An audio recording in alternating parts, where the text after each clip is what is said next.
Hi everybody, we have here a circular tube, Circline if you like. This I picked up only a few weeks ago from our local boot sale, car boot sale. This was one held at the Wimbledon dog track, which must rank as the finest boot sale within the area, because you can pick up some very nice stuff. You can, on the other hand, pick up a load of rubbish, but here I think you'll agree I've got a nice Circline fitting. Now what I'll do, I'll show it a light and then we'll have a little look closer inside.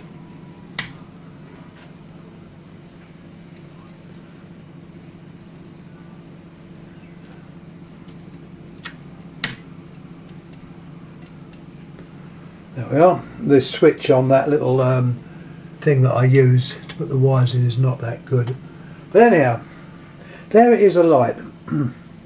It's a Phillips tube. We'll look closer at the tube. Now, I was asked by a friend on the lighting gallery net if I would put this up as a YouTube. It did appear on both the lighting gallery net and All Things Lighting, which is the English forum or group. And I must also mention the Gallery of Light, which is also an American one, and Killer Cat. So if anyone's interested and have a deeper interest in lamps, have a look at their stuff. It's quite good, and join, because they're of late, particularly on the lighting gallery net. There has been some very interesting lamps being put up, historical lamps mainly. I know they're not discharge lamps, they're not sodium, they're not mercury, they're the good old incandescent, but they're historical and they're very interesting. So I'd really, just go and have a look. You'll be well impressed, I feel sure. Anyhow, let's have a little look inside. What I'm going to do is turn the light off and we'll look in a bit deeper. I'll put my little spotlight thing on there. Right, the cover or the shade is loose. I've done this for obvious reasons. It's much easier to not have it too tight. That lifts straight off. And inside we have what you'd expect to see. You have the ballast unit or the choke. That controls the amount of current going through.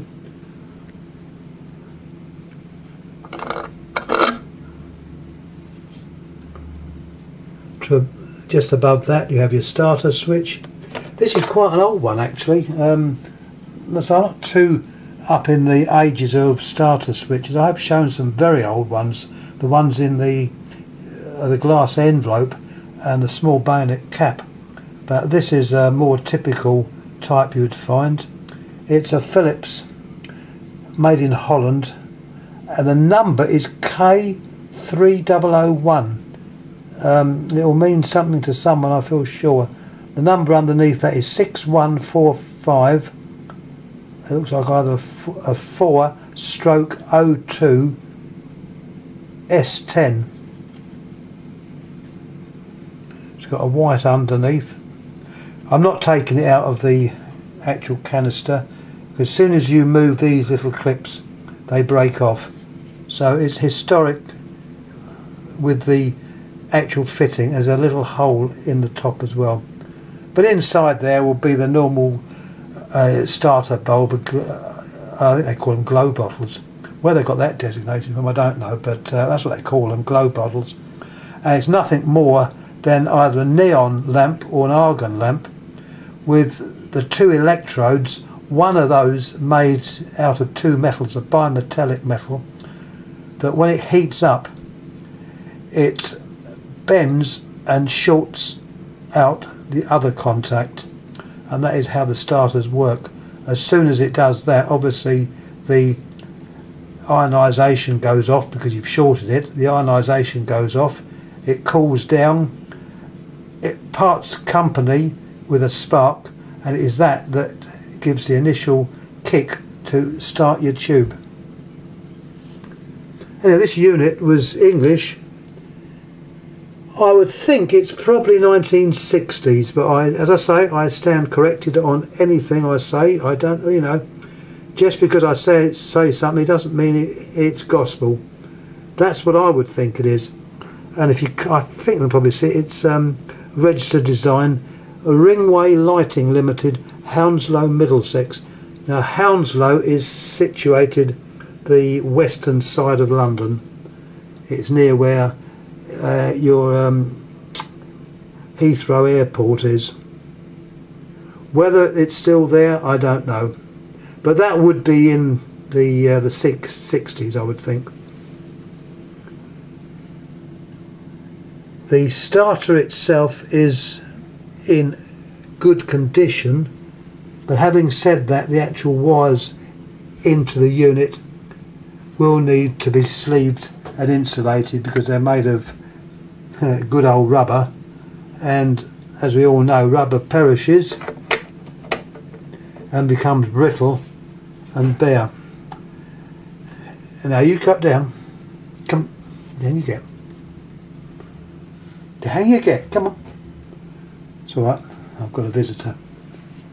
Right, the tube itself, I know you're interested in numbers and different things about the tube.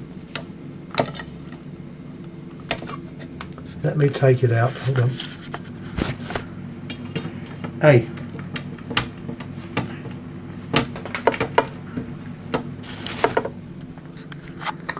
Sorry about it jumping all over the place. As you can see, I've just had a visitor come to see me. She likes to get in on everything. They're gorgeous, pussycat. Anyhow, there's the tube. I know these are of particular interest. Let's see if we can get close here, see what it says. What's the best way of doing this? There we are. Put a bit of light on the subject. It's Philips TLE 32 watt stroke 29. I think 29 is the actual colour rendering of it. You've got a number there as well which says, don't know what it says, not very clear. That would be the code, which looks like K, could be K1, and it's made in Holland. So that's your tube, standard Circline. It's getting a bit of, you can see a bit of few marks appearing on it, but there's still plenty of life in the old girl yet, so we can pop it back and it should do years of service. This will eventually be put up somewhere, I don't know where, but it's got to go up somewhere to show it off. And you know, it's interesting to note that the early ones of these used to have a ballast bulb which was fitted in the middle, say about there, and that would light up as well. It would ballast the current, so you could still run your circular tube, and they appear to be quite rare. I haven't seen one of those at a boot sale yet. I do keep looking, but one hasn't turned up yet. I can live in hope. And they also made another one by a company, and I'm pretty sure I've got the name right, called Bright Lights. It was a larger tube. I think it was probably a 60 watt tube. It was slightly wider diameter, and the tube itself was a little bit fatter, and it ended with not this type of plug, but the tube itself came out and extended inwards on, and these were clear glass, that part of the tube. It extended out to a distance about there, and that was where the electrodes were.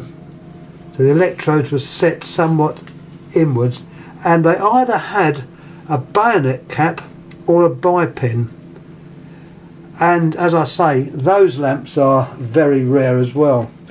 I think the expression is as rare as hen's teeth. There is another expression about rocking horses, but we won't go into that one. Anyhow, this was put up because a friend of mine, John, who's Cashper 333, saw it on the lighting gallery, and he said to me, can you put one on eBay? So I thought, yeah, what a good idea. So if you're out there, John, what do you think? Any comments please make.